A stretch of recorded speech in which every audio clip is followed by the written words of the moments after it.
Ruben reached the end of another row and turned. The hose dragged behind him. Oli had stopped shooting. The camera lifted, but it wasn't toward the field. It was on Ruben. Don't look at me, Oli said. Just keep doing what you're doing. Ruben kept moving. The water pressed into the soil in a steady line, his hand adjusting the angle. Then he lifted the hose slightly. The stream arced outward. The water broke across the space between them, catching along the edge of Oli's sleeve before falling short. Oli stepped back. Hey! Lowering the camera. Ruben lowered the hose again, the stream returning to the base of the plants. This is Men Being Too Intimate, Season 4. When the tulips bloom. The field opened gradually with the light. Ruben moved through it. His boots passed close to the stems. When he reached the end of a row, he stopped. A stem had leaned slightly out of alignment. Ruben crouched, one knee pressing lightly into the soil as he reached in. His fingers adjusted the base of the stem first, then the leaves, guiding them back into position. Small corrections made early prevented, larger ones later. It meant he didn't have to return to the same spot twice. He rose and stepped forward into the next row. Ruben passed through the field, his hands occasionally brushing against a leaf or stem to correct what the eye had already caught. He reached the next turn, then stopped. The spacing was off. A slight compression in the soil between two plants. Ruben traced it, following the disturbance to where it began. He lifted his gaze. Someone was standing inside the field. The man stood between two rows, a camera held loosely at chest height. The man didn't look up. He adjusted the camera slightly, turning his body a fraction to the left, testing the angle. His foot shifted once. The soil gave under the weight before settling again. He moved carefully, but without awareness of what the space required. Ruben stepped off his line. The change in direction was immediate. His body adjusted, cutting between the rows toward the point where the disturbance had started. He moved faster. The man still hadn't looked up. Another step shifted the soil under his foot. That was enough. You can't be here. The words carried across the rows before Ruben reached him. The man lowered the camera and turned. Ruben didn't slow as he closed the remaining distance. He stepped into the gap between the rows, stopping just short of where the man had been standing. Up close, the break in the soil was clear now. The line had already shifted slightly where the weight had pressed down. Ruben glanced at it once, then back at him. They stood facing each other on the narrow path between the rows. Ruben's gaze moved once more to the ground where Oli had been standing. Step out of the rows, Ruben said. Oli had already moved back, but he didn't step away any further. I called ahead. Oli said. I got permission to shoot here. From who? Ruben asked. Oli adjusted the camera slightly in his hand. Office on the main road. They said mornings were fine if I stayed clear of the crews. Ruben glanced past him toward the outer edge of the field, then back again. Oli held his gaze without pushing it further. The tension didn't drop, but it changed. Ruben looked at him properly this time. Up close, the details were clearer. The line of his face held steady, nothing forced in it. His eyes didn't move away when Ruben looked at him. They stayed where they were, level, as if the space between them didn't need adjusting. Ruben held the look a moment longer than he intended to. You stay on the path. Then his gaze dropped briefly to the camera, then back to Oli's face. Oli nodded once. The field settled around them again, the earlier interruption fading back into the pattern of the rows. Oli adjusted the strap around his wrist, then lifted the camera slightly, as if checking the frame again without raising it fully. Ruben watched the movement. The way he handled it. If you want the best shots, you should have been here earlier. Oli's attention shifted back to him. Ruben glanced once toward the far end of the field. Night's good too, He said. when the mills light up. Oli followed his gaze. Then looked back. Thanks. I'll come back tomorrow. He said. Ruben nodded once. Oli's gaze settled briefly at Ruben's back pocket. You're missing a glove. He said. Ruben glanced down. His hand checked the pocket, then paused. Oli pointed. Back there. Ruben followed the direction. The glove lay near the base of a stem. Thanks. See you tomorrow. Oli said. Ruben pushed his hand once through his hair, then stepped along the path this time, moving around the row toward where the glove had fallen. Oli watched him go. By the time Ruben reached the end of the row and bent to pick it up, Oli had already stepped out of the field. Ruben straightened, slipping the glove into his pocket. The room was still dim when Ruben woke. He stood near the small sink by the window, the tap running briefly as he rinsed his hands. The room was quiet, the sound contained, nothing carrying beyond the space. He shut the water off and reached for a towel, drying his hands. His shirt lay folded on the chair where he had left it the night before. He picked it up and shook it once before putting it on. The fabric settled cleanly across his shoulders. He adjusted the collar, the rest came without hesitation. Belt, boots, keys. Each movement followed the next. The road was empty at that early hour. Oli drove with the window slightly open, the air moving through the car as he picked up speed. On the passenger seat, the basket leaned slightly toward the door. At the first turn, it shifted. The bottle inside rolled. Oli reached over, steadying it before returning it to the wheel. The road opened ahead. The field would be just beyond the next stretch. Ruben was already in the field. The hose ran along the row behind him, dragging lightly across the soil as he moved. Water pressed out in a steady line, the stream controlled by the angle of his wrist. The hose tightened slightly as he reached the end of the row. He turned, guiding it around without letting it catch, then stepped into the next line and continued. Oli pulled in along the edge and cut the engine. He stayed seated for a moment, his hands still resting near the wheel, his gaze moving out across the rows. Ruben was already there. Oli pushed his hair back using the reflection in the rearview mirror. He opened the door and stepped out. Ruben had already seen him. He walked toward the path. Oli met him halfway. Morning. Ruben nodded. You made it early. Oli looked at the field. You said it was better this hour. Ruben shifted his gaze in the same direction. He lifted his hand once, pointing across. It is. From there. Oli followed the line he indicated. Thanks. He said, already moving. He stepped along the path, adjusting his position as he went. By the time he reached the spot, the camera was already in his hands again. Ruben remained where he was for a moment. Oli had already started shooting. He shifted only when the angle changed, adjusting his stance instead of crossing into the rows. The camera lifted and lowered in a steady rhythm, each frame taken without rush. Ruben reached the end of another row and turned. The hose dragged behind him. Oli had stopped shooting. The camera lifted, but it wasn't toward the field. It was on Ruben. Don't look at me. Oli said. Just keep doing what you're doing. Ruben kept moving. The water pressed into the soil in a steady line, his hand adjusting the angle. Then he lifted the hose slightly. The stream arced outward. The water broke across the space between them, catching along the edge of Oli's sleeve before falling short. Oli stepped back, Hey! lowering the camera. Ruben lowered the hose again, the stream returning to the base of the plants. Oli looked down at his sleeve, brushing at the damp fabric once before looking back up. Ruben was already moving again. Oli watched him for a second, then a small shift crossed his expression. The camera rested against Oli's side now. He stood along the path watching as Ruben gathered the hose and set it aside near the edge. I'm here all day. He said. Ruben looked up at that. Didn't want to drive back and forth. Oli added. I brought food.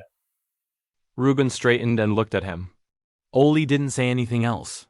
He turned toward the car, lifting his hand once in a small gesture. He didn't check if Ruben followed. Oli opened the passenger door. The basket sat angled against the seat. He reached in and lifted it out, adjusting his grip slightly as the weight shifted. Ground's still wet. You got a blanket? Ruben asked. Oli looked toward the grass, then back. I've got a blanket back at my place. Ruben said. There's a canal near it. Oli looked at him. Follow me. The path curved away from the field, cutting along a narrow stretch where the ground rose slightly before leveling again. The house sat just beyond the line of trees. It was small, set back just enough that it didn't catch attention from the road. Ruben stepped inside without slowing. Oli paused at the doorway for a moment before following. The inside held the same stillness. Everything was placed where it should be. Ruben moved to the side, reaching for a folded blanket draped over the back of a second chair. He turned toward the counter. Do you need milk for the coffee? No need. Oli looked at him. His gaze moved once across the room, then settled again. Ruben tightened the lid once more, then picked up the thermos. He stepped back outside. Oli followed. The path returned them to the field. The windmill came back into view, the structure fixed against the sky. The land dipped slightly as they passed it. Ruben stepped down first. He spread the blanket once across the grass, pressing it flat at the edges where it lifted. Oli set the basket down and lowered himself onto it. Don't move. Okay? Oli raised the camera. Perfect. Hold The that. shutter clicked once. Ruben held where he was, a second longer than needed. The canal moved quietly behind them. Oli set the camera down beside him. He reached for the basket. The bread broke easily in his hands. Ruben poured once more from the thermos. The steam lifted briefly, thinner now. What's your plan after this? Ruben asked. Oli kept his gaze forward. I was thinking of staying nearby. Maybe a cafe, get some work done. You can work at my place. Yeah? That'd help. Thanks. Oli leaned back, lowering himself fully onto the blanket this time, one arm resting behind his head. The sky sat open above them. The movement of the blades crossed his line of sight slowly, the rotation steady, unbroken. Ruben stayed seated a moment longer, then shifted. He lay back as well, not mirroring exactly, but close enough that the space between them settled differently. Oli turned his head slightly. Ruben was already looking at him. It held for a second. Then both of them looked away. Ruben folded the blanket in a single motion, aligning the edges without shaking it out, then held it briefly before tucking it under his arm. He stepped onto the path and continued in the direction they had come from. Oli followed without adjusting his stride immediately, letting the distance hold for a moment before it shortened naturally as the path narrowed along the edge of the field. The house came into view without being pointed out. Ruben stepped inside. Oli followed after. Oli set the basket down near the table and pulled his bag forward in the same motion, unzipping it. The camera came out first and was placed to the side without being checked. The laptop followed, opened immediately, the screen lighting the surface in a narrow, contained glow. Ruben moved past him without interrupting that setup. The blanket was set aside, folded again where it would stay. Oli's attention stayed on the screen once it came on. Ruben stepped around the table. He opened the basket and began taking things out. He carried them to the sink. Water ran briefly, just enough to rinse what had been used. He set the cups upside down, wiped the edge once with the cloth, then reached for the thermos, opening it to check what was left before rinsing it as well. Everything returned to where it belonged. Behind him, the keys moved. Ruben reached for a glass, filled it halfway, and set it down near the edge of the table. He stepped outside. The field held differently in the afternoon. The lines were already set, but there were always smaller things that needed correction. Inside, the rhythm at the table slowed. Oli leaned back, his hands lifting briefly away from the keyboard as he stretched once. When he settled again, the room felt different. He looked up. Ruben wasn't there. Oli pushed the chair back and stood. Ruben was already in the field. Oli stood at the edge of the door for a moment, just watching. Ruben looked up once.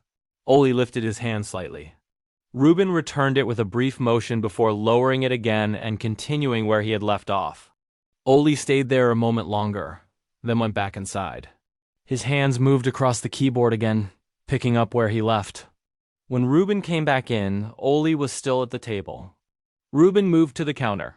A knife was taken from the rack and set down. Bread followed, placed flat against the board. The sound of the knife carried across the room. He set them down. Lunch. Oli looked up. Ruben had already taken the seat opposite him. Oli leaned forward slightly, one hand resting near the edge of it as he ate. The room held a different kind of quiet, not the same as before. Ruben pulled the chair opposite Oli and sat. His laptop came open. Oli stayed with the laptop, focused on the screen. Time passed, and they stayed in that pattern. The space between them held by the table, the two screens, the quiet repetition of movement. When Ruben looked up from the screen, the sky beyond the field had already dropped to a deeper blue. He stood. He crossed to the door and opened it. The windmill lights were already on. If you want to catch the lights, now's the time. Oli finished what was in front of him, then reached forward and closed the laptop without rush. Ruben was already outside. Oli stepped out after him. The windmill lights had come on, pulling the structure clear of the field as the blades turned through the glow. They stepped onto the path, the ground familiar even in the dimmer light, the field stretching beside them in lines that no longer relied on color to be seen. Oli lifted the camera, then paused, looking at it again. Wow. I didn't think about shooting it at night. Oli adjusted the camera strap once, then turned toward the path. Ruben followed. The windmill stayed behind them, its light carrying across the field now that the sky had settled into a darker blue. Sorry, I was busy earlier with work. Oli glanced back toward the field, then added, I appreciate you letting me stay. Thank you. Ruben stopped beside the car. It's fine. Oli opened the door. He set the camera further onto the seat, then reached back for his bag in the basket. I'll head out. Ruben nodded. The car door closed with a solid sound that carried across the field. Oli pulled away, the headlights sliding across the path before turning out toward the road. Ruben turned toward the house. He walked back along the path, his hands settling into his pockets as he went. A few days passed.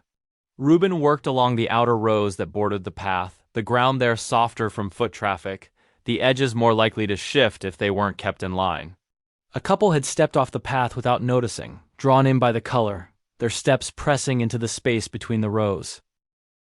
Stay on the path. He moved toward them without changing his pace.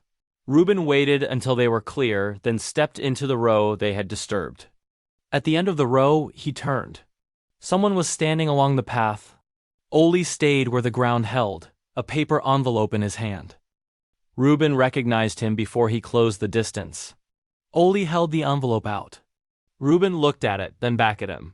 What is it? Photos I took from the other day. Ruben took it and opened it there, his thumb running along the edge before sliding the prints free. I meant to come earlier, got caught up. I didn't have your number. Oli said. Ruben looked at the photos once more before lifting his eyes. You came for this? Oli nodded. It all came out nice. Especially the ones you're in. Ruben's gaze dropped back to the image, his wrist turning it slightly as if to look again. Oli reached out and caught his wrist. The movement held there a moment, the print still between them, Oli's hand steady around Ruben's wrist. Oli stepped closer. Ruben met him. They kissed. Ruben's hand stayed where it was, the print caught between his fingers, its edge brushing lightly against Oli's chest. Oli whispered, I brought lunch. Ruben let out a short laugh and reached out, taking Oli's hand. They stepped onto the path together, the ground firm beneath them, the rows stretching out on either side. The tulips ran in color along the path. An ISTJ moves through the world with structure, row by row. Adjustments made where needed, nothing left out of place. For Ruben, the field holds because he keeps it that way. An ISFP moves differently, moment by moment. Attention drawn to what holds, what shifts, what asks to be seen. For Oli, a place is never just a place. It's something to experience while it lasts. On that day, neither of them misunderstood what happened. Ruben kept the line, Oli stepped across it, an ISTJ and an ISFP. Different ways of moving through the same place. But sometimes two people can meet in a moment and choose not to let it pass. This is Men Being Too Intimate Season 4. When the Tulips Bloom. Don't forget to like, subscribe, and share for more stories on gay audiobooks. Also, my short novel, Men Being Too Intimate series, Deep Red Decant Under the Acacia Trees, 2 Dresses, and more are now available on Kindle Unlimited. You'll find the link in the description. YouTube membership is now open, behind closed doors. Early access to upcoming stories, occasional behind-the-story exclusives. If you want to support me, please do join in. Thank you.